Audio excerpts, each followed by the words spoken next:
You seem unusually peppy today. Did one of your favorite sporting teams succeed in their goals?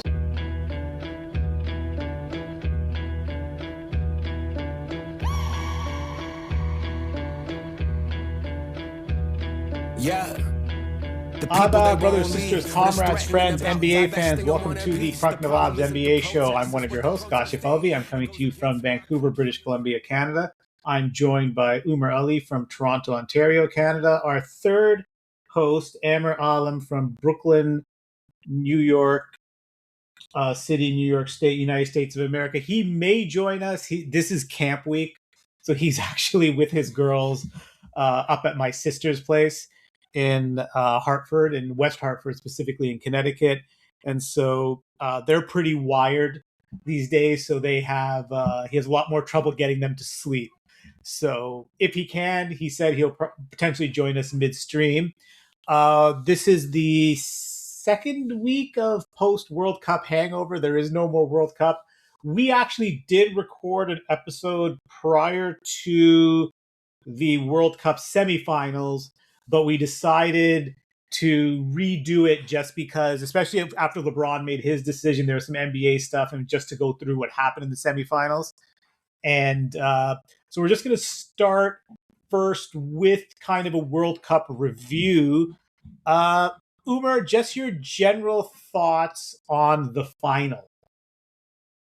I think the final played out how I thought it was going to. I think if you recall, I did say I actually had Spain going against England, and I thought Spain was going to chokehold England. Instead, they chokeholded Argentina instead.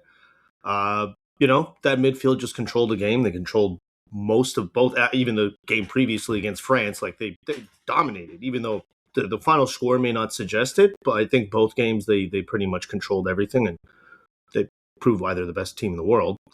So I think that's kind of what we got. It's a little bit anticlimactic to what was probably one of the more memorable World Cups. That Argentina-England game was pretty much everything we were hoping it was going to be.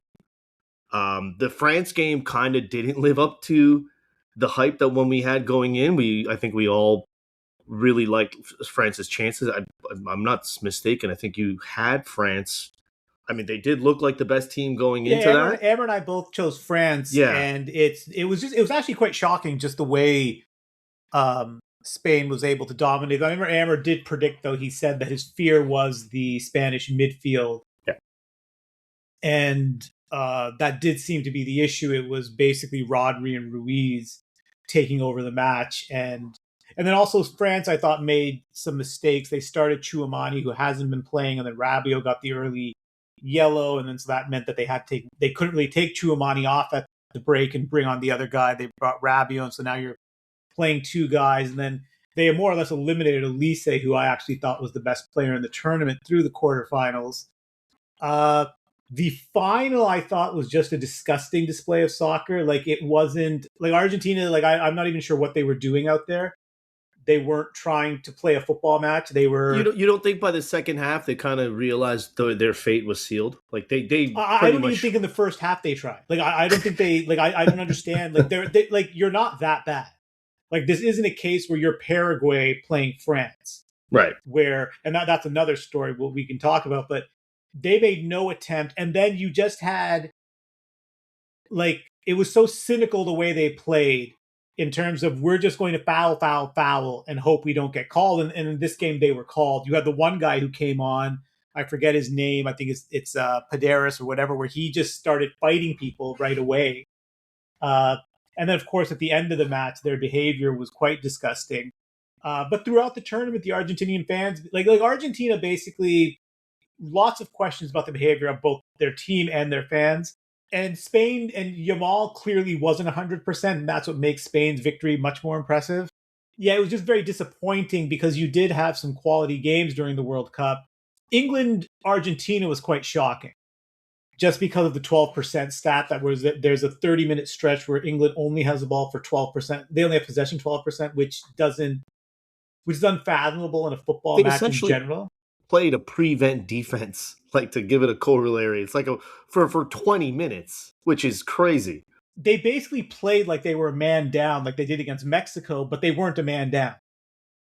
And like Tuchel is getting killed for it. I know there's some argument that they kind of started already playing very defensive, and then you got the hydration break, but then Tuchel just reinforced it with the subs that he brought on. Yeah, it was very disappointing. It's also because England is a talented side. Like, again, they don't have to play that way. I mean, the fact that Saka doesn't see the pitch a single second is that's the other just thing. I mean, most likely stupid. the best option for them would have been you take Kane off, and then you kind of maybe put Bellingham in Kane's spot. You bring Saka on, but they just brought on defenders, like 5 defenders, and then they kept moving back and back and back and back, and then Messi just makes two just really great, one great pass and one important pass to an open player who isn't closed down, who then just makes a great shot. And even with all those defenders, a short guy gets the header to win it. So actually, I heard Ian Wright, the former player, England player. Yeah, the ITV guy, Yeah. So he actually made a really good point. I heard him in an interview. It was actually Chris Ryan when he was covering for Bill Simmons that one time, where he said the defensive subs, it actually played into Argentina's hands because naturally these defenders, their natural tendency is to sit back and wait for you to come to them. And immediately Messi recognizes this, stops going up the middle, flanks out to the wing, and essentially has all the time in the world. Well, yeah, because what happened was Reece James goes down, and then they start bringing them in, and what happens is these guys just form a back 5. Yeah. And it's not just that they formed a back 5, they kept dropping deeper and deeper. Yeah. It's like, okay, fine, if you're going to be a back 5, play higher up. And so once you've done that, you've just conceded everything. And then there were some questions about the quality of England's backs to begin with. But yeah, it just didn't make sense because the English media just killed Tuchel, and I think they're actually too hard even on the players. Like, I don't think they understand that once you get past Spain and France, who are clearly the 2 best in terms of talent, maybe Brazil, though Brazil's midfield played very poorly, England can legitimately say it's the 4th or 5th in terms of just quality of players. So this idea that you have to do this, but what have you, they did it.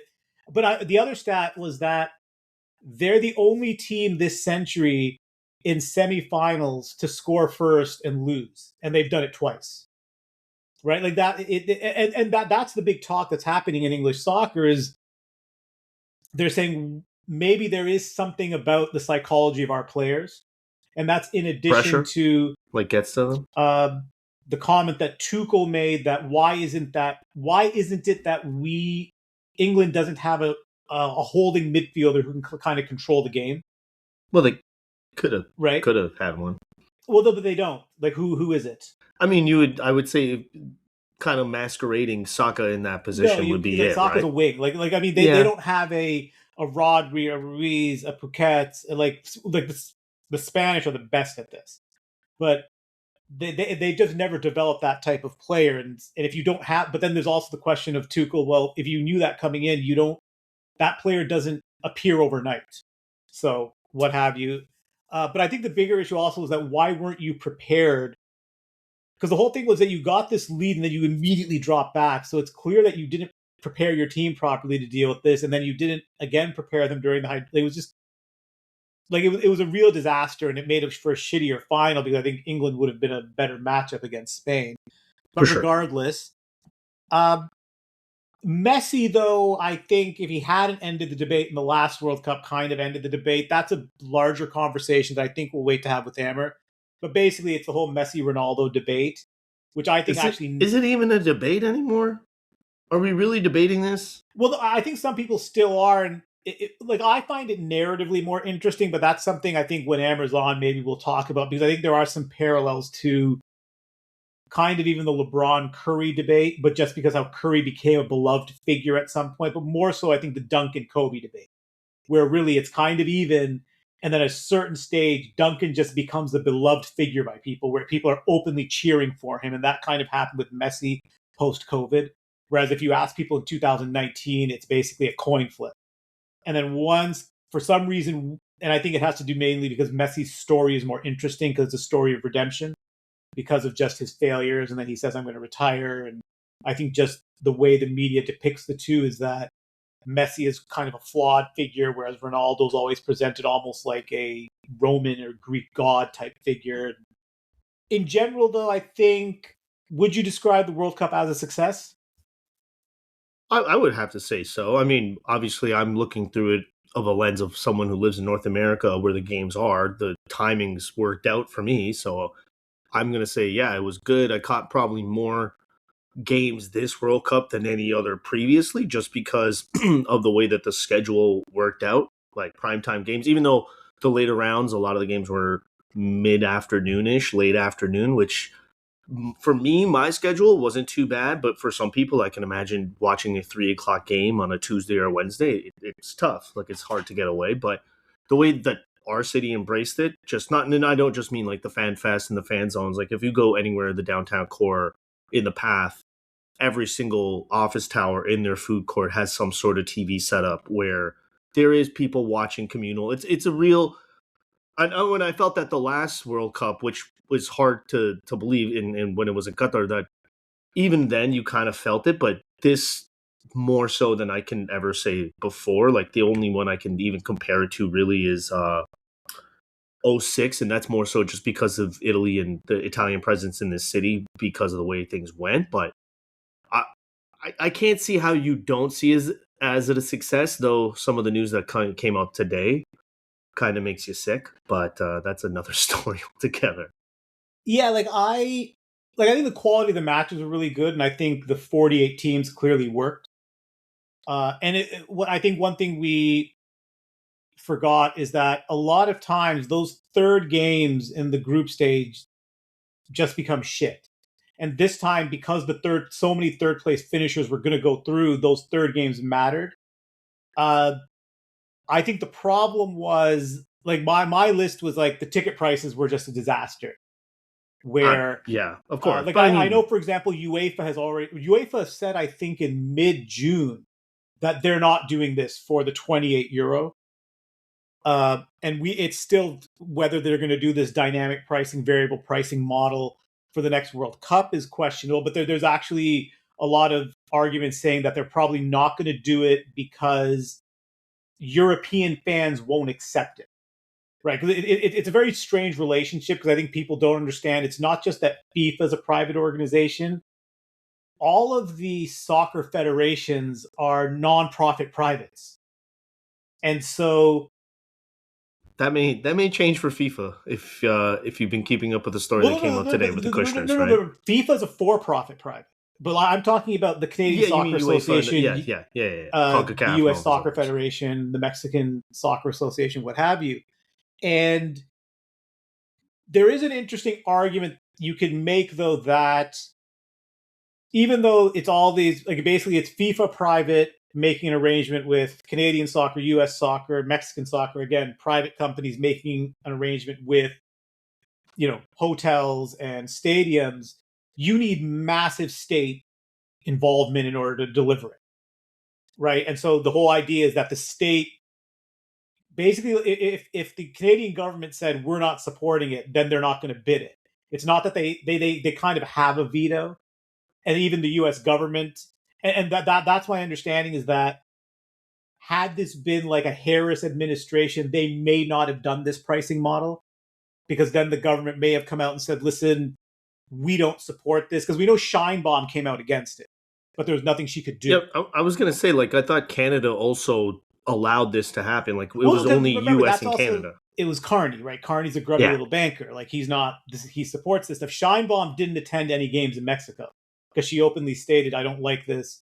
I think the only game she attended was the final in New York. Kind of like what happened here when I want to say it was like the week or two before FIFA, like the World Cup started here, they changed the law where you can no longer resell tickets above face value. So that is now a law that's been put into, I believe, here in Ontario. And Olivia Chow, the mayor of Toronto, who was in support of that. I don't know. The problem is the pricing was already so exorbitant that a lot of people just were priced out from the get-go. So but this sort of curbed it, because what we've been seeing over the last year, especially, like let's use the World Series for example. Standing room tickets are $2,000. Like that's just crazy on the secondary market. So now that they've changed it, perhaps we wouldn't be doing it either. But Europe isn't going to fall for it. I mean, they killed the Super League, for goodness sake. Like this is like nothing else. Like they're not going to do that, right? They're not going to go for this. Europe was that it had to do with, principally it was initially the Tories under Johnson came out, and the argument they kind of made is that soccer clubs, this is a social institution for us, and these clubs are like more like civic institutions, and so we get it, you're a private for-profit business, but we don't treat you that way. I'm not sure if, like, the whole idea is that this is a broader conversation, that it's when you're in the negotiation process, that's when a government should step in and say, we're going to support this, but we want there to be these rules. But then FIFA could always say, well, then we're not going to come into an agreement for that. Now, governments still have incredible coercive leverage, right? Because that's the whole thing with the Balogun red card. Rescinding it is because, one, Trump is unpredictable. Two, as corrupt as FIFA is, the Trump is even more corrupt, and he has coercive leverage. My understanding is that they were just kind of like, it's better for us to take the PR hit of everyone criticizing us for this, rather than dealing with the potential reality of just the problems. Yeah, if they want to red tape it and make it a pain in their ass, they absolutely can. Well, because you had calls, like they were threatening that we're going to take this, like multiple calls were made, they were going to sue them in the arbitration of sport. And then, yes, at any point, Trump has shown he doesn't care about norms and values, customs, even laws. He could just say that, okay, well, yeah, you still have a week to go. I'm no longer cooperating on security. I'm no longer cooperating on customs and immigration, or this and that, right? So what have you. But that's the whole issue that's going to be the big fight going forward, is will governments step in and say, you can only deliver this event through our participation. And because we're participating, one, you're not sharing any of the damn revenue with us, right? Because the major revenue is the broadcast and sponsorship, and FIFA just keeps that, where they say, this is our demand. Because one thing I will say, it did kind of suck that as a resident, we couldn't enjoy these matches because we were priced out. Yeah. Right. And then that's also something that's more specific to the United States, because the US is maybe the only country in the world that can absorb so many fans internationally, so that you don't need any of your local residents to actually be able to afford to attend the games. And then Vancouver and Toronto kind of have that advantage as well. But I doubt they'll accept it in Europe. I don't think in Spain, the Spanish fans will accept it. And then even European fans, like their clubs, they're going to be like, no, we have to be able to afford to attend these matches. They have games in Morocco in the next World Cup. Like, who's paying $2,500 to go to like a opening round match? Like that's tourists are, though. I suppose, but I don't know if Europe is, like you said, is Europe going to really go for that? I don't. Yeah, no, that's so. I think there's a different culture there where I think they won't accept that. That's why UEFA just came out right and said, we're not doing this for Europe. You know where you could definitely see that happening, though, is the following World Cup, which is in Saudi Arabia. So, I mean, but like, Saudi, is it going to be $50,000? Saudi can even pull this off, right? But I mean, who knows what happens? Yeah. And then today, of course, we got the awful news of, but yeah, my larger list, but that was part of my issues. It was the hydration breaks. The stadium access in the States was apparently awful. Yeah, but that's a problem of locations of stadiums, and like Toronto and Vancouver. The necessity of cars was also, but it was also the way stadiums are designed. Apparently, the final in particular, apparently that's just an awful footprint, that even when you arrive to the stadium, it still takes you like a fucking hour to actually it's just I don't know if you've ever seen the stadium out in New Jersey. It's quite literally in the middle of nowhere. Like if you're ever on Amtrak, you pass by that thing and it's just sticking out of the swamp. Apparently the quality of the pitch is also awful at that stadium, and it's supposed like I don't understand why they didn't do it in SoFi. That would have been made the most sense to me, but I would have guessed it's probably for travel for Europe. It's easier for them to do New York than it is to do Los Angeles. That's my guess. And just the time zone thing, like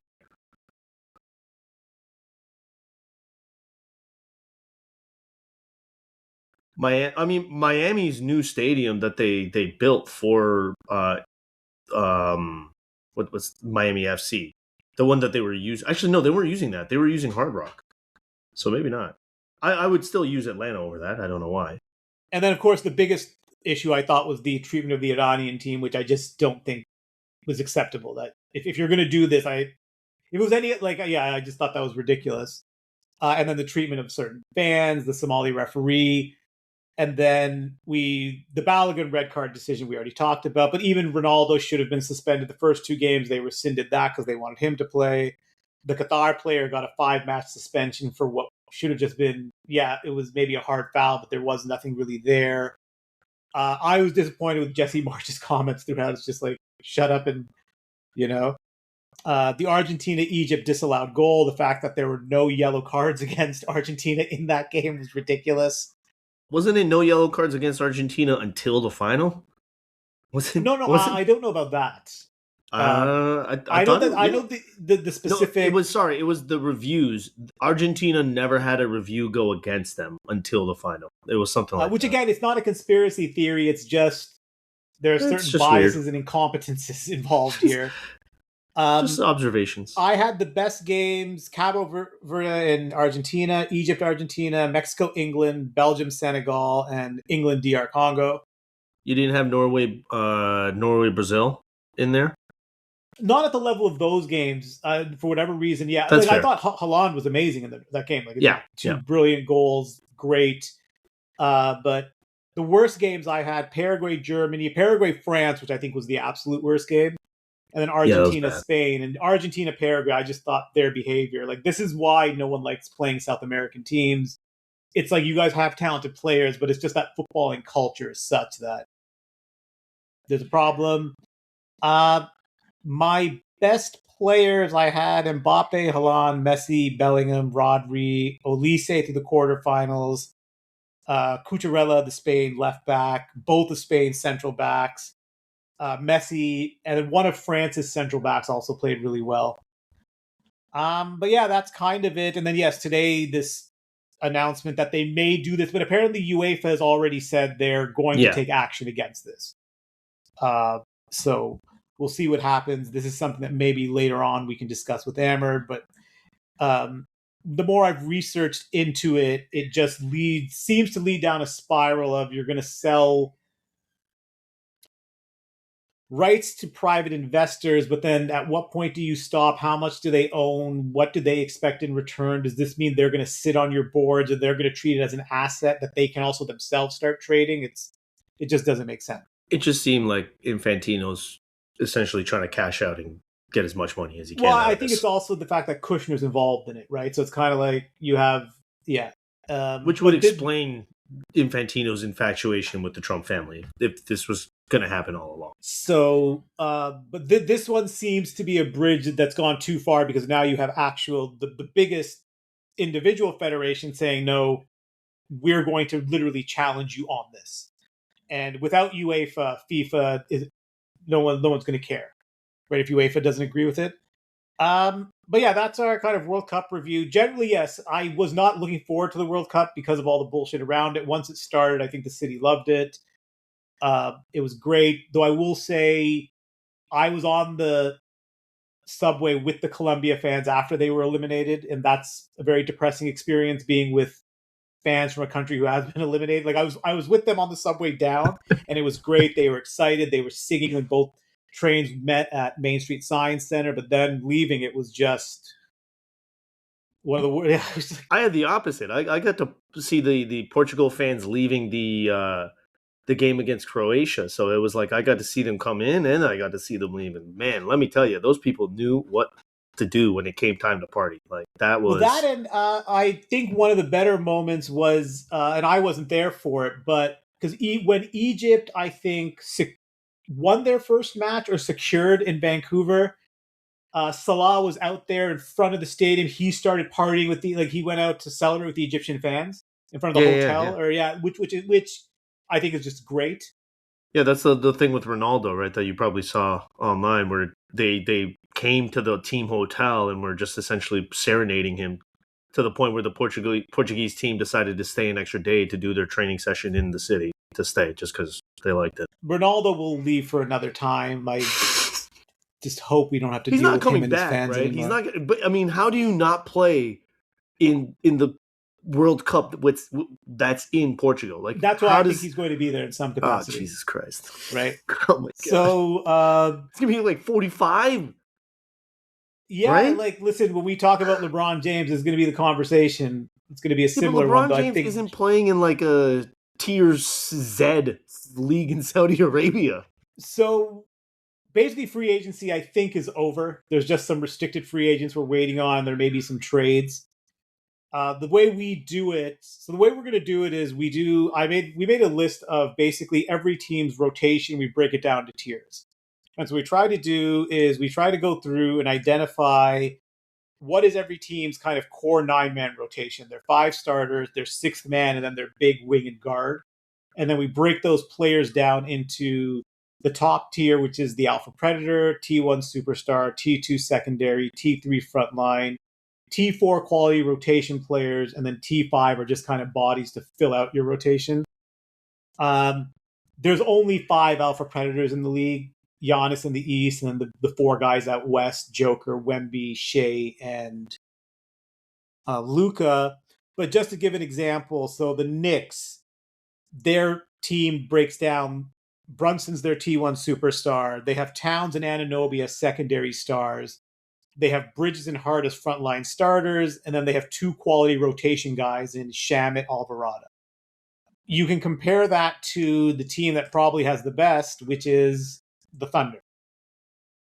The Thunder, on the other hand, have an Alpha Predator in Shea, 2 secondary stars in J-Dub and Holmgren, and then they basically have 4 frontline starters, Hartenstein, Caruso, Mitchell, Wallace, and then 3 additional quality rotation players. Basically, the idea is you want to have 1 superstar, 1 secondary star, and then ideally at least 2, but 3 frontline starters, and then 3 quality. So let 3 quality rotation. Basically, you want 8 to 9 of your players to be in that category. There's really only 2 teams that satisfy this, which I think has more to do with the fact that there's too many teams in the NBA. Based on that, that's how. Go ahead, Omar. I was going to say, you know what, we'll probably get to it when we do the breakdown, but I think there's one team here, which I'm surprised you didn't put a player in the secondary star. That's the Spurs. But we'll get to it when we get. Yeah, no, that's why they have. Yeah, I see the asterisk is there. The asterisk I see saying that. Yeah. I think they're going to be it. They're not there yet, but I think both of them are going to be there. One for sure, I think, is actually already there. But what have you. So that's how we thought we would introduce the free agency analysis, is looking at the rosters. We will start, though, with what was the biggest news. Umar, just break down how did we get to LBJ getting here? Because I guess that does involve also what was going to be our next topic, which is the Jaylen Brown trade. Just tell us what happened with Philadelphia. How did they do this? So I think it really came down to, and like, I mean, everyone's going to go on about, the $4 million. Oh, I can't believe he took $4 million. Like, really, the teams that he was considering, I think the most money he could have got was 8. So I don't think money truly was ever going to be the factor. I think fit had a lot to do with it. I was genuinely shocked. I figured this would have been a team like either the Cavs or Miami, where there was some sort of narrative thing going there. Like, we know that LeBron is trying to make his last dance for his last few seasons, so it would have kind of made narrative sense for him to go to one of these places, go back home, go to Miami, see whatever. I think ultimately what it came down to was he looked at these rosters, and I think he made the right move in terms of, where am I going to win? And I gotta say, if you put LeBron James on that Philadelphia team and you essentially tell him, you don't have to score, you just have to distribute. The guys around you who want to play fast will play fast. And you also have a big guy who, when it's time to slow it down, you can throw it into, so you don't have to do that. It's hard for me to say he made the wrong choice.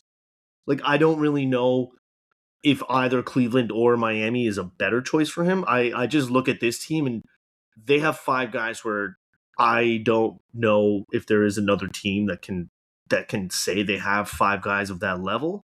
However, beyond that 5 guys, they have nothing. Like, they have next to really nothing.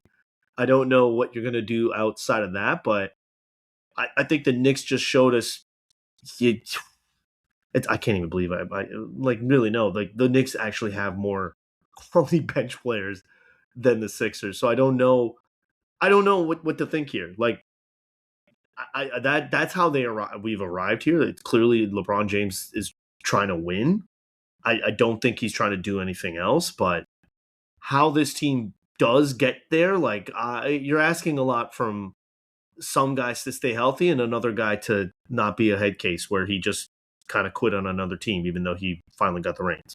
Yeah, like, so I don't agree with this whole hubbub over the starting lineup because they basically have 2 of their 5 guys. One of them is the most injury-prone star in NBA history. He's only played 93 games the last 3 years. And then the other guy is the oldest star in NBA history. And like, I would rather have San Antonio or Oklahoma City's starting lineup. No one on Philly is in the same orbit as Shea or Wemby.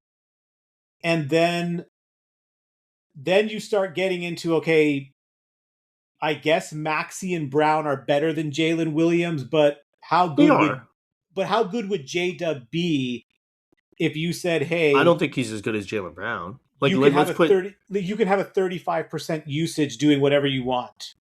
I don't think he's as good as those guys. I think Jalen Brown, at least just last year, I don't think his usage was 35%, but it was high. He led the NBA in usage. Was he at 35 though? Yeah.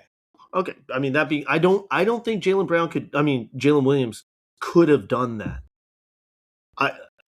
I would really say this though, J-Dub is a better ball handler, better court vision, better passing, and a superior defender. He's not a better shooter. The defending part, I'm not sure I would necessarily, it's that clear. I think it's comparable. He's an all NBA. He's like an all defensive I will team say this. When you're talking about durability and injuries, Jalen Williams has shown that. I mean, Jalen Brown has been one of the most durable stars of the last 5-6 years. But does that make up for the fact that you have no one who's in the same orbit as Shea?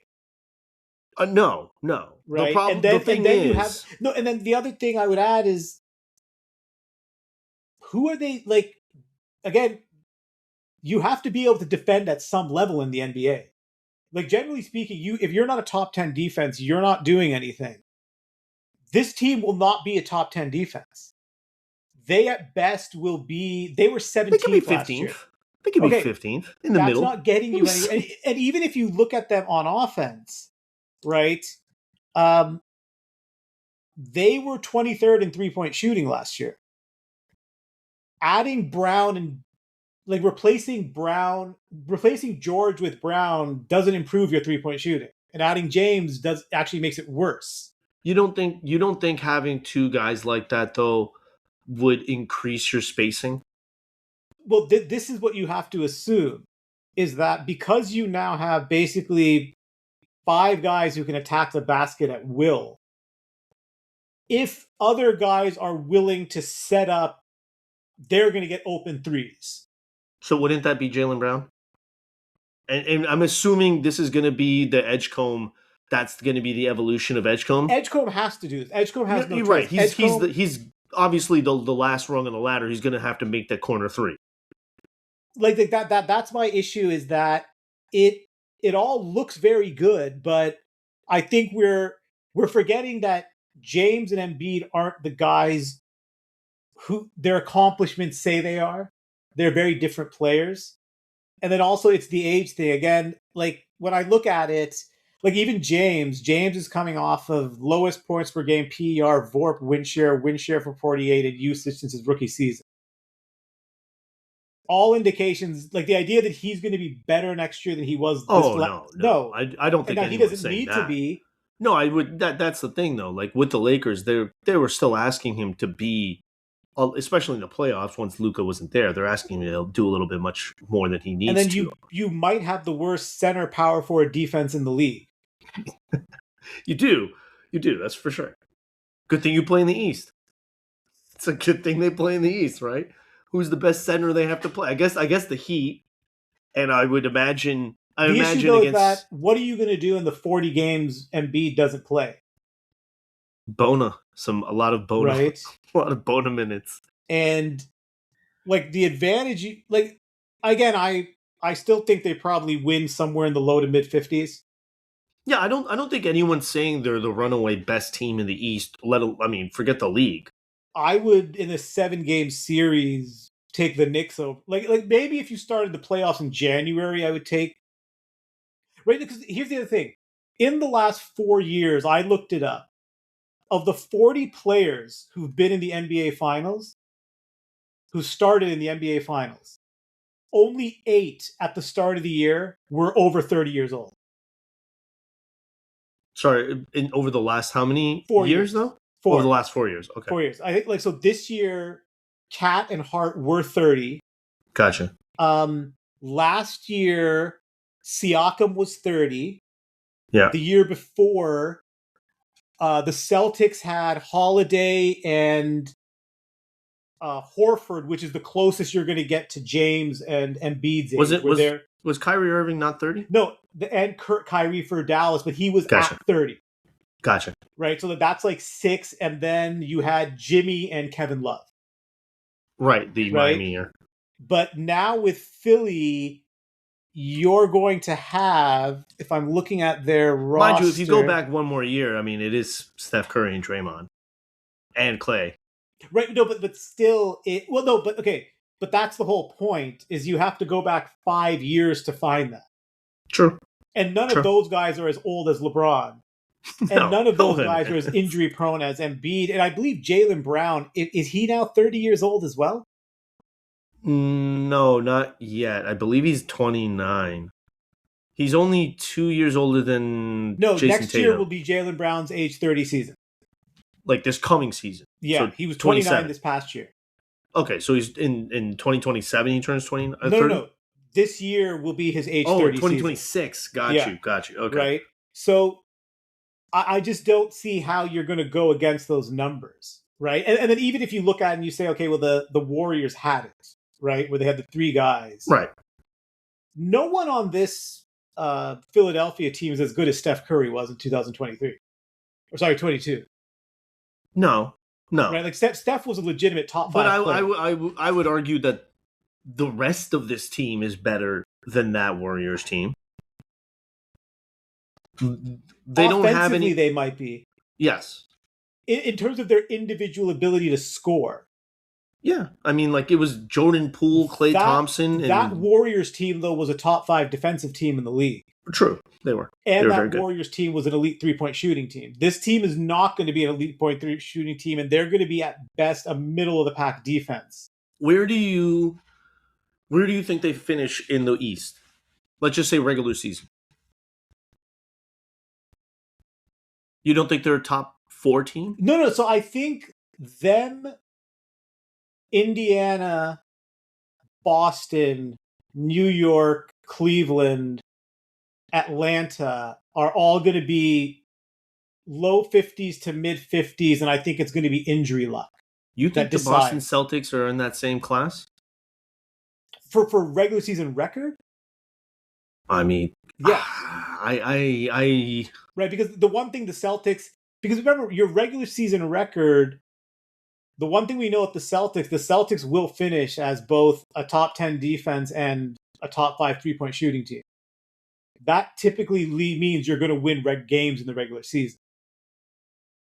Well, because that's just the modern NBA now. Like, you have to have depth. That's why that Rockets team 3 years ago won 53 So games. you have 6 teams slated to win 50 or more. I think they're the ones who can all win low to mid 50s, and it's going to be injury luck that decides who actually gets to 50 and who I got you. doesn't. Okay.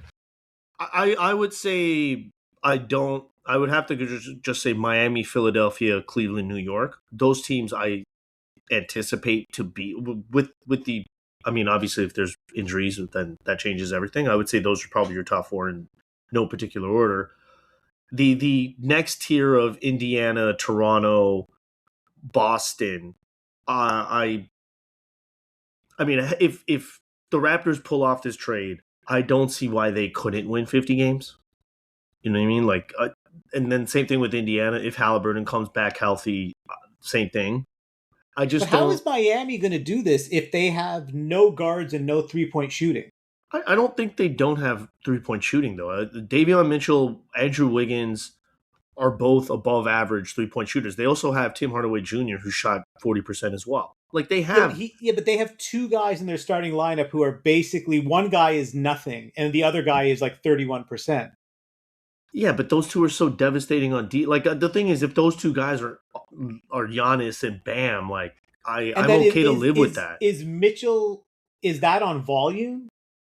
I think he's shooting at least 4 a game. Because remember, so much of it is like you're just going to leave him open and be like, yeah, go ahead and take 10 threes. Yeah, he's been shooting 40% the last 2 years. Right. That. Like, I think and it's then just there's Bobby Portis who shot 46% from 3. It's just a spacing nightmare to me. And also Indiana, I just think is loaded. Like it's all based on Halliburton. Indiana's, really, it just comes down to Halliburton and how healthy he is. Indiana's one of those teams that legitimately has 9 guys, 8 guys who you were kind of like, yeah, we can play them in a game. The problem is, do they have a superstar? Well, that depends on exactly. Does Tyrese that's come what back? It depends. That's the one thing that I'm not sure if they have. And I still think even Cleveland, like I just don't know how Philadelphia survives the season, number one, with those 2 as old as they are. I think the one good thing about Philadelphia Think about last year, though. Think about last year. Just Embiid obviously was injured. Paul George misses 50 games. He misses 50 games because of the suspension. The numbers from last year are that with Embiid, they were 24-14. They played at like a 52 win pace. Yeah. Right. And I mean, and that's without Paul George even being there majority of the time. But it's also like you get marginal return is, you get marginal returns the more talent you add. So like if you're really bad, you add a superstar, that adds a lot of wins. But at a certain point, the number of wins you're adding just gets lower and lower. The thing is, I just don't see them being worse, right? Like I don't think they were 45 wins. That's what we're saying, that they get to anywhere from the low to mid 50s. I think LeBron James and Jaylen Brown could get you 5 wins. Like an improvement over a year, but that's kind of what I'm getting at. I don't think it's going to be. That's what I said. Like they'll win 53, 54 games. Yeah, but that's the thing. I think across the Eastern Conference, we may find ourselves with 6 teams in that 48 to 55 win range. They are the most injury prone of those teams. Simply because you have the most injury prone player, and then you have the oldest player. Yeah, no, that's and fair. So you need to. But I don't know if they even have the biggest injury concern. Like you would say, Indiana and Boston probably have the 2 biggest injury concerns. I think Embiid is still the biggest injury concern. No, I mean, if Jason Tatum can't beat Jason Tatum, that's the end for the Boston Celtics. Same thing with Indiana. Like if Tyrese Halliburton, if Embiid's not there. But I think we're kind of anticipating that, right? Like we're hoping this team is what without Embiid. Well, I mean, let's say Embiid is healthy. What option is he on that team? Is he the 3rd option or the 2nd option? He's not their 1st. No, but this is the other problem that people aren't talking about. They only have one guy who can pass the ball. A good thing he's one of the greatest passers of all time. Let's say Embiid's not there. This team will be bottom. Like even as bad as Embiid is defensively, you take him out, they're bottom 5 in the league defense, right? Like it's just you're not going to be able to stop anyone because you have no rim protection. You don't have an elite kind of, he's just going to control the defensive glass kind of guy. Already, teams, all they're going to do is put, even when Embiid's there, they're just going to put Embiid and James in the pick and roll possession after possession. Maxey is a weak defender. I think there's a lot of this is going on players' reps. And it's a lot of this is going on the vibes of those reps. And I'm not as big on the basketball fit here. I'm not saying James could have made a better decision.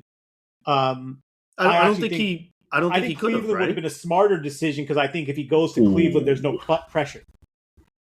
Right? He goes to Cleveland. I don't know about that. Oh, no, if he went to Cleveland, it would have just been every arena he would have went to, there would have been a celebration for him. But don't you think if let's just say, okay, look, the Cavs the last 2 years or 3 years are a 54, 55-ish win team. Like they're in the top three pretty much, even though last year was a down year for them. If they're not at that level, he's going to get the blame. They're going to blame him. So the reason he won't is because he's not expected to deliver Cleveland a title, because he's already delivered to them a title. I would disagree. I would be like most people. Like the only people who are going to do it are like the Barclays of the world. But you don't. Okay, look. But they're this is actually. I would like if this is where if Amron was here. I mean, maybe he would give us his psyche into it. I would imagine Cleveland fans would have wanted LeBron James so that he could take them to the next level. The thing that they've been missing over the last few years. Like that's the thing. I don't think it was a nostalgia tour for him. No. He would definitely do that. Like, he would help the Cavs. And if he went to the Cavs, I think the Cavs issue had more to do with James Harden than anything else. I think if Harden wasn't there, I think he would have gone there. But I think he understands that you're not going to win a title with James Harden. That's just the James Harden effect, unfortunately. I'm not saying that they wouldn't have been a contender, or that there would have been, okay, you don't have to win it all. I'm saying it would have been acceptable for them not to win a title because he's gone back to Cleveland. I don't know. Like it is still that, okay, you're finishing it where you started it.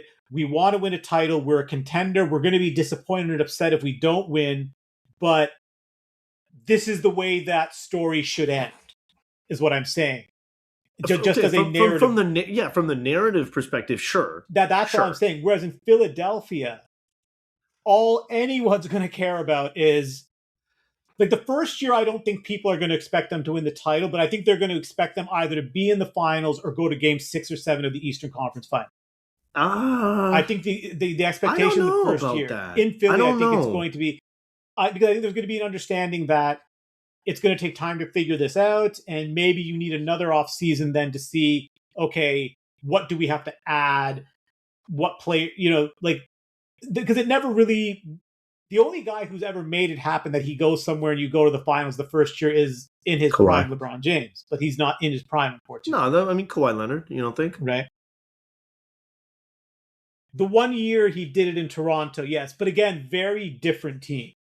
I mean, that was a perennial, all like playoff contending kind of team. And that was an awful Eastern Conference compared to what it is now, right? True. But what have you.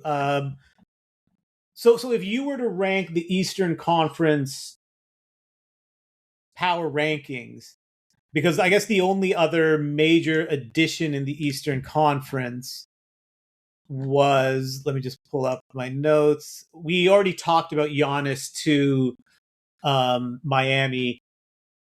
I mean, I guess we can talk, and you mentioned Kawhi. So what is happening with Kawhi Leonard to Toronto? Your guess is as good as mine. The NBA is still investigating for what seems to be the never-ending investigation into this Kawhi Leonard thing. Apparently, there's even more infractions.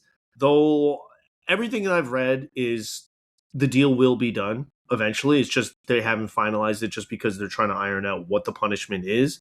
So if the package is going to be modified at all, I don't think the Raptors are going to have to pay for this. Like, they're not going to be the ones penalized, though there may be some sort of suspension coming for Kawhi, but I don't think it's anything like he's going to miss a year. So I do think that's going to impact the rankings. I know you mentioned how do I have it ranked? If I were to just go off the top of my head here, I would say the Knicks are still the champs. Like, until proven otherwise, I've been picking the Knicks the last 2-3 years. I'm going to continue to pick the Knicks. I still like their chances. Now it's just a crapshoot. I want to say Miami, but you're right about the concerns about the shooting. I would have naturally just said Cleveland, but because of how bad they were last year, I have some reservations with that. But I will take Cleveland. Third, I will take Miami. Fourth, I will go with the Philadelphia 76ers. Fifth, if Kawhi Leonard is there, I don't see. I like the Raptors' chances. They play defense. The thing they've been missing is a guy like him. I do think they're a 5 seed. And then rounding out the playoff seeds between Indiana and Boston for me, I'm the institution of Boston it's hard to bet against them considering how good they've been. I mean, just last year, really, this team is trading Jason Tatum for Jaylen Brown. Like that's what they're doing compared to last year. And then they also added Mitchell Robinson and Paul George, which definitely addresses some of their biggest issues last year. Like I can't see them not being a 6 seed. 7, I would go Indiana. 8, I can't believe I have the Detroit Pistons at 8. Like that seems nuts that a team that won 60 something games and didn't lose their best player and isn't probably going to lose their second best player, that I have them this low, but I do. I know you are much higher in Atlanta than I am. I would then say Atlanta 9, Orlando 10, and that's where I stop caring. Atlanta may finish number 1 in the league in defense next year, is all I'm going to say. You have Johnson listed as a superstar. I would say I don't think he's there. Like, is Jalen Johnson that much better than Scotty Barnes? I really don't think so. I just don't think so. Jalen Johnson scores better, and he's a better passer.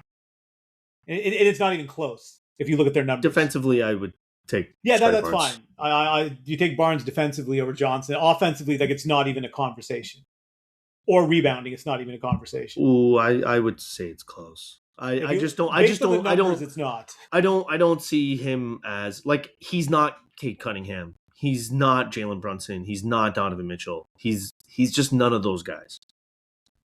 Like that. That's what you have him ranked against. I don't see him there. That's just me personally. I don't think he's the scorer those guys are. Yeah, but I think that's what makes you a superstar, isn't it? But I do think he can be the scorer. Like, because with him, he's also the youngest of those guys. What about Maxey? Right. Oh, I think I'd rather have Jalen Johnson than Maxey. I make no bones about that. But okay. my bigger issue is that you have Dyson Daniels, Walker, Dort is the best perimeter defense in the league, and it's but then like on the other side of that, you have Dyson Daniels and Dort shooting the ball. Like that's not great. It's they can do the one thing that every team wants to do, and they can do it better than anyone else, which is switch. Sure. Like no one can switch like they can switch. How do they defend? Let's just say, like the Heat, for example. How do they defend Bam and Giannis? Who do they have to throw at those guys? I just don't think they have the size. Remember, but their defense is that. Oh no, like if your game plan is you're going to give it to your big man in the post, they will have problems defending that. But there's, and I think the best teams. How many teams can actually do that? I would say the Knicks, the Sixers, and understand the Heat. Though, in those cases, you're actually okay with it.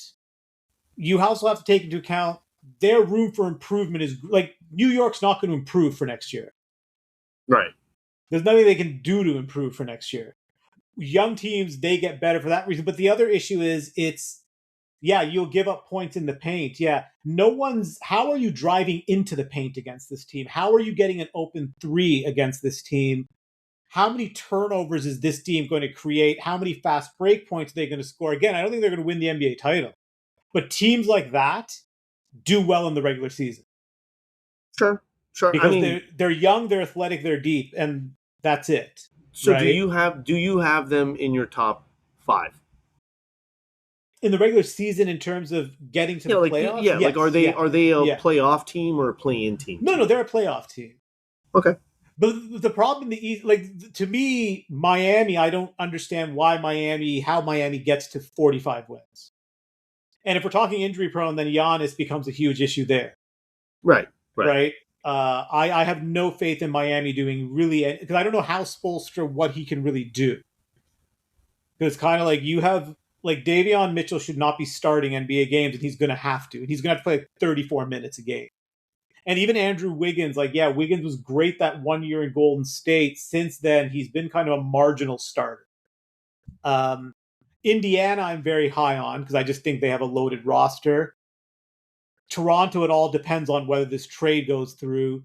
I think Cleveland should be good, but yeah, I think Detroit's going to have a very big fall off because one, I don't understand the Collins move.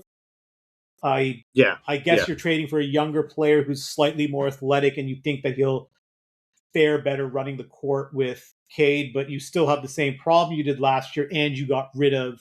Well, Tobias Harris. I mean, who was probably in the playoffs their second best player? Like, and you got rid of Isaiah Stewart, so you got rid of like your backup center, who's actually one of the league's best rim protectors. So what have you? I would put the Knicks in a class by themselves as the favorites for sure. I would put the closest challenger to them, the Celtics, and then I would have in the next tier probably Philadelphia, Indiana, though Indiana I think is probably in the tier with Boston based on Halliburton's health.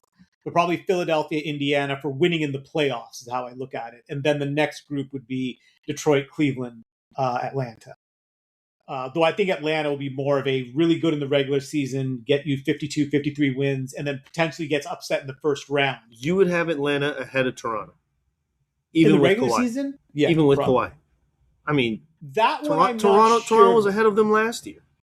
And and critically after the All-Star break, Atlanta was like the fourth best team in the league. No, wait, hold on. Toronto wasn't Toronto the higher seed? No, Toronto. They both had 46 wins. Toronto had a higher seed. They were the fourth seed, right? Yeah. It was after the All-Star break last year. Atlanta had a plus 12 differential. They were the number 2 defense, the number 6 offense, and fourth most wins. And they actually took New York to the most games in the playoffs. We tend to forget as well. New York did 2 4s, a 5. Atlanta at least took them to 6 games. And so I just make the argument that they could have lost both of those games. They should have lost both of those games. They also had a plus, like to me, Atlanta is the team that if you're going to look at carryover, they have the most carryover from last year. Moving to the Western Conference, the major move we already talked about, which was probably Minnesota's move to acquire LaMelo Ball. We also talked about the Lakers getting Kessler. And then the Thunder basically just had to give up players because of the penalties related to the second apron. And I think that actually is probably the biggest move in terms of the title was they losing Dort, which I think will affect them a lot. Because we tend to forget just the dirty work he did for that team and what he allowed them to do. I don't know where you want to start with this. Let's start with who do you think improved the most in the Western Conference? I don't know how the team that made it to the finals, it's hard for me to say they improved the most, but I thought them getting Tobias Harris was kind of exactly the player they needed. Like, that was the thing that we've been looking for in that 4 slot.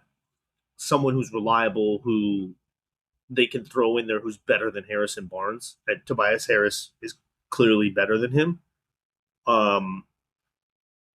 Outside of that, I personally, I've already expressed my feelings about the LaMelo Ball thing, what that looks like for Minnesota. I'm not a fan. I know a lot of people don't agree with how I'm looking at it. And then really the only other teams that made real changes are the Lakers and Portland. So I think Portland improved the most, but it doesn't affect the title race. But I think in terms of just improving your roster, yeah, like if you can basically add Lillard and Morant and get rid of, like, I think that's the biggest improvement. But like you said, it's not. I still, of all these teams listed, I would say they're probably among the bottom. Like, I don't. Yeah, no. What they are now is they're the kind of guaranteed best play-in team. Like they've leapfrogged Phoenix as the number 7 seed. And I think the bet they're making is they're saying we're one injury away from being the 6 seed. A playoff team. Yeah, I think that's the bet that they've made. Yeah, right? But they're obviously in the playoffs not going to do anything. No, right? But it looks good year over year that when you've made some sort of that's all you slight want to do. Yeah, that's fair. I guess it has to be the Lakers, but really, if I don't know if I can seriously say I love the Lakers situation. I just don't think they can be any worse than they were. I think the big thing with the Lakers is that they should be better defensively. Yeah, they should be. Just Kessler and Mamu Gacalini, and then it depends on how much you believe in Grimes. But they're probably going to have to start Kessler, Larivia, Grimes, Luka, Reeves. So that's 2. I mean, Grimes, Luka can probably make work. If he's a guy who gets you 13, 14 a game prior, Luka can probably get him 15 a game. The question is, what can he hold up defensively? Who are you? So wait, you're starting Luka, Reeves, Kessler, and Grimes. You're starting Mamu? No, you're not. You're bringing Mamu off the bench. So who are you starting? You're going to have to start one of Laravia or Vanderbilt or someone, right? You have no choice, right? That's because you need to have Mamu. Like they said they signed score. Well, they signed Drummond, so they have a backup center who they're now apparently whatever. But yeah, I think they view him Mamu more as we need him as a 6th man. Like we need him as bring him on. He's our first guy off the bench to, even if we bring him in for Laravia and put him at the power forward, it's better for us to bring him off the bench than start him. Wait, I thought Andre Drummond went to the Knicks. Who did they get? They got rid of Ayton, but they got Kevon Looney. Sorry, that's their backup. Kevon Looney. Right, but that's also, I think, why they're bringing Mamu off the bench is they understand they're going to have to play with Mamu as their center quite a bit. I mean, perhaps. I mean, I get your point of you need someone to probably score off the bench. I think Mamu can help you with that. It's tough if you're starting Laravia or Vanderbilt. Unless you start Mamu, but then the problem is that who's your backup for Kessler? Like, who's your backup big? Then it's just Looney. It is Looney. Right? Right now, you still have the option of going to a small lineup and playing Mamu at the 5, which he's shown he can do as long as you're not asking him to do it for long too often, right? So these teams I just can't say they're going to be good. I just don't see what how. They are is there because you have Luka, you'll get close to 50 wins if you're healthy. Yeah. That's what they are. And then what you're expecting is that your Minnesota will take some time to figure out what they're going to do. Houston, we have no idea what's going to happen. Denver seems to be this conference is going to be both OKC and San Antonio win like 64, 65 games. You mentioned Denver. Does this Watson thing play out where they just sign him, or are they going to do this trade? What's the trade? So they've been floating around with different teams. Like there's no specific deal on the table, but essentially what they're looking for in return is 2 first-round picks. They're probably not going to get 2 first-round picks. I read something today where they're considering coming off that and reducing that to 1 first-round pick. I think there's a variety of problems there. Is one, I think they're within the organization, they actually have a delusional belief that if this team was healthy, they were a 60-win team. I think they delusionally do believe that. I don't know how much of that, though, is them just PR. Their big problem is you have 3 guys who are overpaid who nobody wants. Gordon, Murray, and Brown. Now, Gordon, I still think a contender would trade for him because he's so valuable. But there's tons of, the Lakers would fucking love that guy. He's just too valuable to them to trade. Yeah, they can't. The guy they would in their ideal world, they ship out Brown and Cameron Johnson's expiring. Yeah. For a guard, and then they start Watson at the 3. Right. And so but then now you still don't have a bench. Or there are other. But my understanding is they're willing to trade Murray. It's just, and it's not that teams don't want Murray, even with his contract. Like one, it is too high, but teams they need to then get a guard back, right? Like they basically need a guard and a wing somehow without getting rid of. So like they're just stuck with it's just a bad roster, overpaid, and what they're expecting is that if we have better injury luck, we can win 54, 55 games. I think that's their expectation, which is not a bad bet because they're basically with Joker a 50-win team. Aren't you just kind of not maximizing the short window that you have? I mean, for all we know, the window is closed. No, right? They've already done that. Like we've already talked about that. They've already wasted the window. But that goes back to the Calvin Booth decisions. They made decisions years ago that hamstrung they thought like that they could draft and develop, and then they signed these guys to deals that they didn't have to sign, and now no one wants them. But they signed them because they're a cheap organization who feared if we let them play out the contract, we potentially lose them or we have to pay them more. So let's be proactive and sign them to these extensions. And now those extensions just look awful. And Joker has now basically said, and I think their biggest fear is because Giannis left, our whole argument always was, well, Joker and Giannis aren't like American players. They're willing to stay in these markets. Well, Giannis left, and Joker is now saying, I'm not signing the extension. Los Angeles looks mighty nice. You're stuck there, but I still think they're probably the third best team in the conference if they're healthy, right? Like the one team who could beat them, Minnesota, is not the same. Yeah, no. Like the one thing they had that could beat them, they've kind of lost, and there's no one else in the like an LA Denver series is going to be a joke.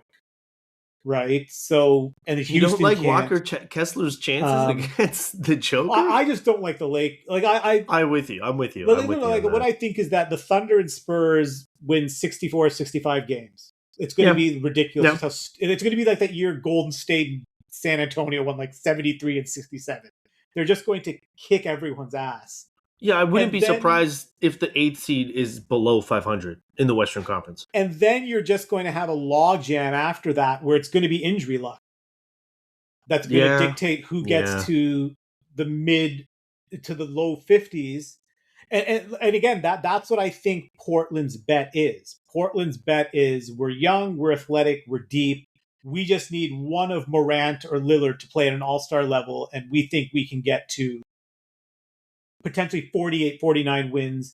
And then if anyone gets injured, we can get to like 50 wins and like the 5 seed, 6 seed. And we just, it's that. So if I was going to do the same exercise going through these teams, I would have OKC, San Antonio, top 2.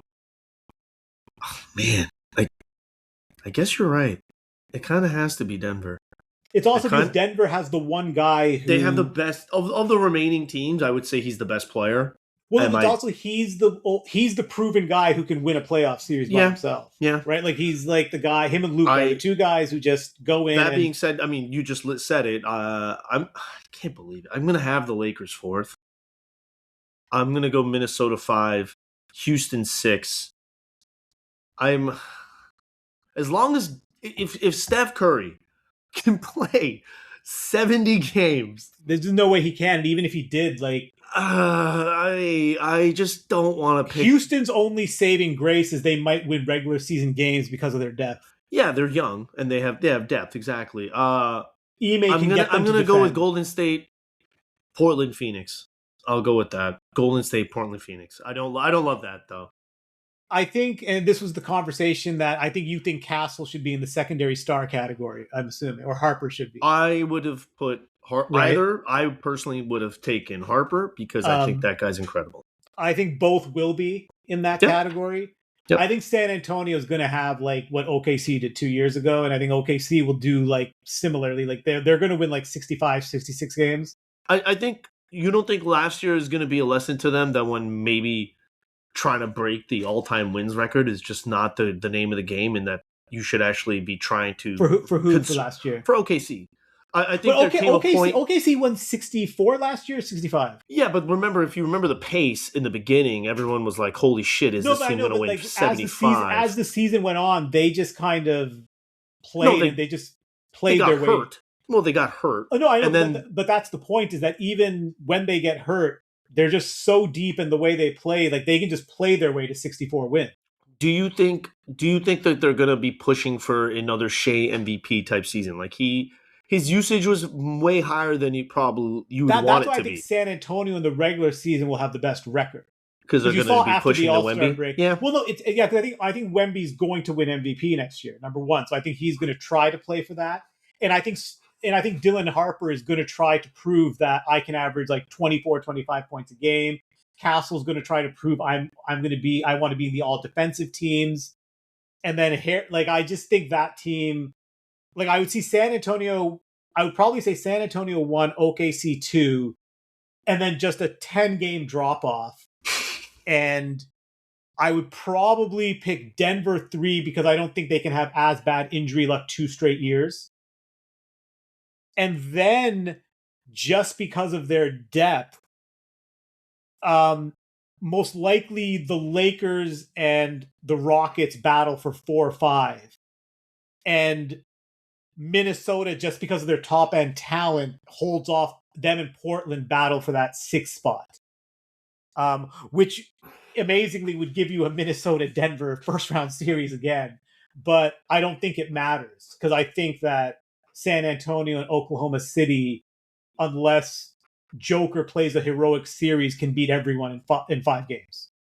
Like I just don't think anyone can play anywhere close to them. Yeah. And they'll just have a 7-game war again. It's without injuries, it's really hard to see any of these teams having any chance against either of them. I'm gonna hold off on my MVP prediction until we get closer to the season because I have a feeling it's somebody else, but I want to wait. But I do think the most baffling moves have been Denver doing nothing in the West. Oh yeah, for sure. Boston's Jaylen Brown trade, and then I don't really understand what Detroit did. Like I just don't get that. And then I don't understand. I don't know how I feel about the Sexton signing with LA. Like I get it that they wanted a bench score, but I'm kind of like, shouldn't you have just gone out and tried to get another wing defender? I mean, that would have been the smart thing. I just don't think you could have got him for the price they got Sexton, right? I do want to mention the one thing you brought up there. We kind of already talked about the Denver thing. Do the Celtics, like, how does Brad Stevens feel that he just traded his 1B to the Sixers and now they have LeBron James? Like that, like, does that not kind of set this whole off? Like if they never trade Jaylen Brown, there's no chance. Yeah, no. If they don't get Jaylen Brown, they don't get him. But I don't think Brad Stevens cares. In the division? And you trade him to one of their oldest rivals? Well, no, but that's the whole point. Is the reason he traded him showed that I think their attitude is they believe they had to get rid of him. Because of the second apron?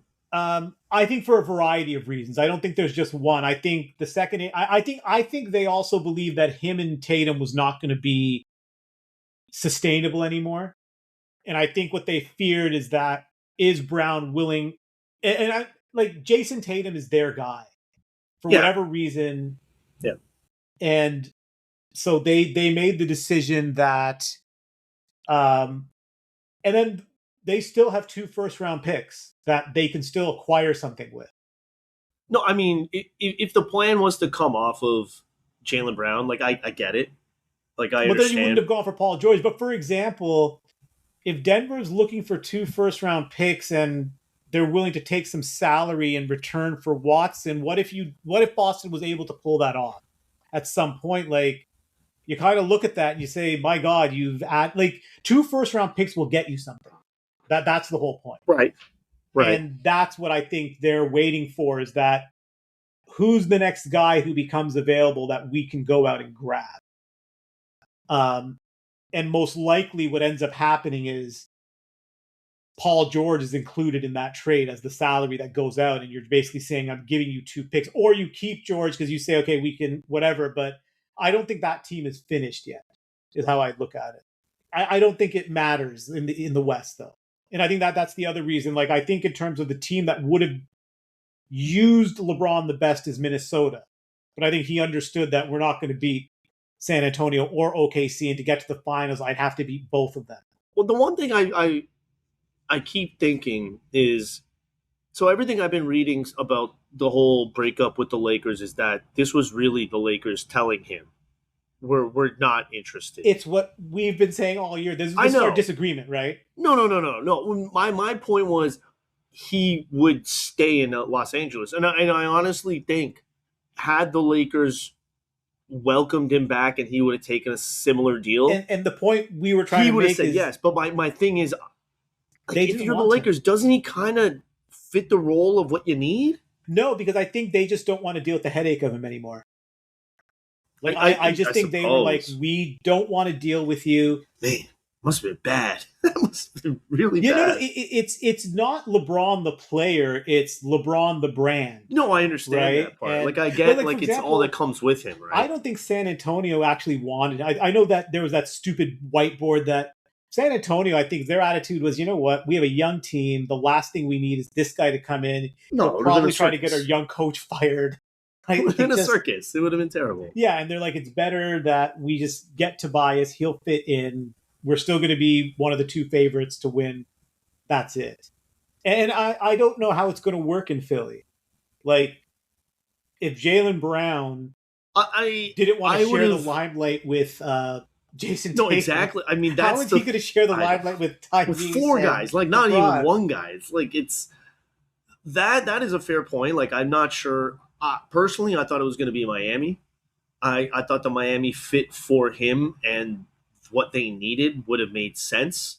I think Miami, what would have happened is if he goes to Miami, you can then make the trade. You can then trade Bam with confidence. You would think you would consider it. That's for sure. Because then you can be like, okay, we can start Giannis, LeBron, Andrew up front. And then that means we can now deal Bam to get some guards. And Bam is a commodity that teams would trade for because this is the type of like big man you would want to have. He's the ideal kind of, right? But it, for whatever reason, he probably made the smartest choice going to Philly in terms of giving him a shot at the title. The only smarter choice was the non-choice, which is go to the Knicks. Because he wanted to go to the East. And so it's either the Knicks or the Celtics. Rich Paul said it, though, right? I mean, if the Knicks don't win the title, he would have chosen the Knicks. So. But then I also believe the Knicks don't want him. Because I think the Knicks are kind of like, we don't want to deal with the headache. If they hadn't won the title, they may have been. At this stage, it's kind of like. But now, if you're the Knicks, why would you screw anything? He can go to Philly and he can be the most beloved player in Philly. He would never be the most beloved player in New York, right? But what have you with him?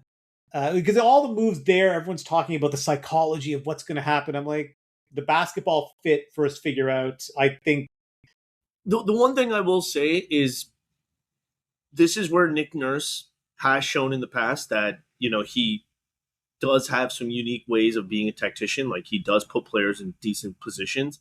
How that works with LeBron James, but we'll find out. Defensively, it's also like, do you think these guys are going to listen?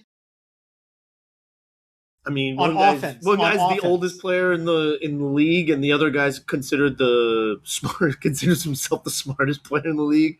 I'm not so sure. I think defensively they will listen to him. I think offensively it's going to be one of those things where they're just going to have to spend the season figuring it out. But there's one thing though that they have. Like I will say this: they're going to be a top 5 offense. Because transition offense is going to be incredible. What they're going to do is, I imagine, okay, so your Embiid, James, Brown, Maxey, Edgecombe start. And then probably midway through the first, you bring James and Edgecombe off and you put on Simons and Wade. And then to start the second, you put James and Edgecombe back. Like, so you're always going to have 2 of James, Edgecombe, Maxey, Brown on the court. Which means, and then with them, they're either going to be with each other or Simons is going to be with them. So it means offensively, you're going to be fine. You're going to score points. Yep.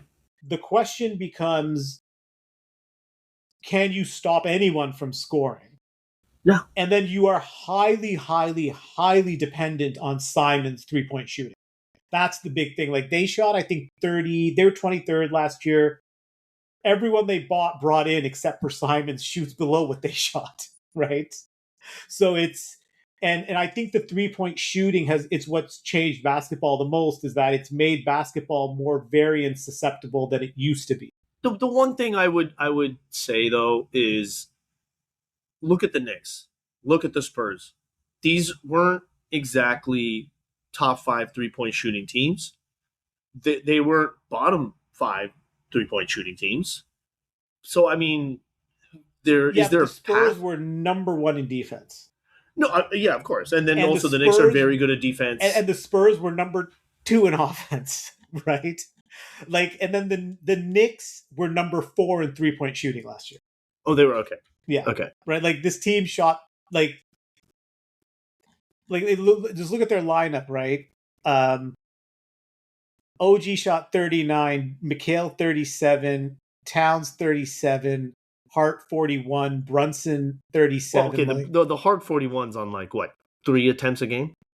Yeah, that's not. But then Towns actually had a down year. His 37. Towns usually shoots 39, 40. That's true. Same thing, even Bridges, it was a down year for him as well. And so they can shoot threes well. Also, they have a better mix of offensive players. They're more complementary, yes. Who's going to who on Philadelphia is going to cut to the basket knowing the ball's not going to be passed to them? Isn't that automatically VJ Edgecombe? Yeah, but you also need him to be the guy who stands in the corner just... Isn't he just going to run corner to corner? Just keep running that baseline cut constantly? This is the issue, right? Like, who's going to make those sacrifices? And it's also understanding that you don't want James to be the one to make those sacrifices because of his age. You're kind of like, no, we need to maximize whatever we get out of you. And can't move. The early report is he's playing point guard. So perhaps it's Maxey who's making those cuts. Perhaps it's Jaylen Brown. So, no, but then why are you taking the ball out of a better player's hands? But they're not better playmakers. Maxey they're better scorers. But Maxey is a better playmaker. But no. Your offense is in better hands from Maxey than it is from James, simply because of Maxey's ability in the half court. Yeah, simply because of his ability to put pressure on the defense. Because remember, Maxey can get 30 points any night. Yeah, but you don't have to double, also, you don't have to double team James. You can just play James straight up, and James isn't going to kill you unless you're a really bad team, or he just gets really hot from 3-point range. Right? You don't think that they're going to start running Joel Embiid, LeBron James pick and rolls, pick and pops, and stuff like that? Because if they do that, causes them. No, but you're just going to drop. You're just going to be like against Joel Embiid. That's a bad idea. Yeah. You're going to be fine with that. You're going to be like, you know what? If you want your game to be, you're taking long 2s and 3s with Joel and James. I suppose. Versus the alternative. The alternative, which is we have to deal with Maxey. Yeah. Because I think we tend to forget how good Maxey was last year. No, he was really good. You're right. Tyrese last year averaged 28 points a game. Unless they start running that with Jaylen Brown, which I just find that hard to believe. Like, there's no way Jaylen Brown's going to be the initiator. That's the issue. Is like James is a better playmaker in the sense that if he's your secondary option. But if he's the primary focus of a defense, you can defensively prepare against him now. Whereas there's no way to prepare defensively against Maxey because he's just going to go around everyone. And what you do is you have to mitigate. That's my fear, is that you're taking the ball out of Maxey's hands. That was my fear even with Brown. But maybe this is the best thing to do, is that it's the only way you can make it work, because Brown and Maxey will both accept if James is the one getting the ball. We'll have to see, right? Anything else you want to discuss? No, I think at this point, summer leagues are pretty much done. This is the last month before, training camp start, and then we'll really be in the swing of things. So not much else. And then, the only other thing I had to discuss, which we can maybe discuss with Aaron because it might be more interesting, is OKC and second round picks. In that second round picks have almost become like a currency in the NBA. That because first round picks are too valuable and you're restricted how you could trade them. Like, the comparison I make is second round picks are now like what cigarettes are in prison. They're the currency the NBA trades with.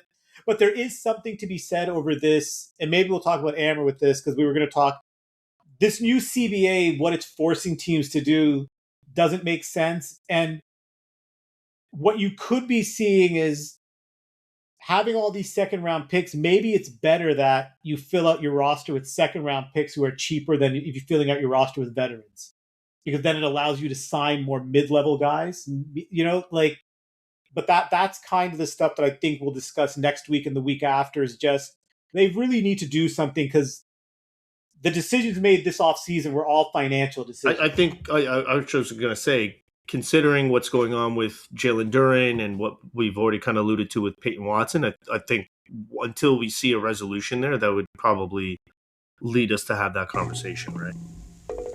Cool. To everyone else, yep, stay safe, keep fighting the good fight. We're going to the wedding next week, this weekend, right? Yes, I am. Yeah, I think my parents are going to be there, and my sister's coming down there for. Yeah. I think she's flying down the Saturday, and then she's the next day. And I think they're all staying close to each other, you guys. Yeah, there's like my parents won't be staying close to you, I think. Oh, I don't know. I'm not. Yeah, they're going to stay with Armand, because he told them they had a hotel booked where you guys were booked, but then he visited last weekend. Okay. And then him and his wife Elise, they just insisted that no, stay where we are. We're in Bloomfield. We're, I think, a half an hour drive, and Armand's like, don't worry, I'll drive you there and back. You don't have to worry. Cool. All right, everyone else, stay safe. Keep fighting the good fight. Umar will tell us stories about the wedding next time. Aaron will tell us stories about the camping trip and they can both talk about stories with my nephew who I haven't seen in 6 months and I miss a lot. Bye. Why does there have to be a death hunt, Mark? Why does war even exist? Why can't we all just have a game of footy like how England beat Germany for the First World War? I don't know how to answer that, Jeremy.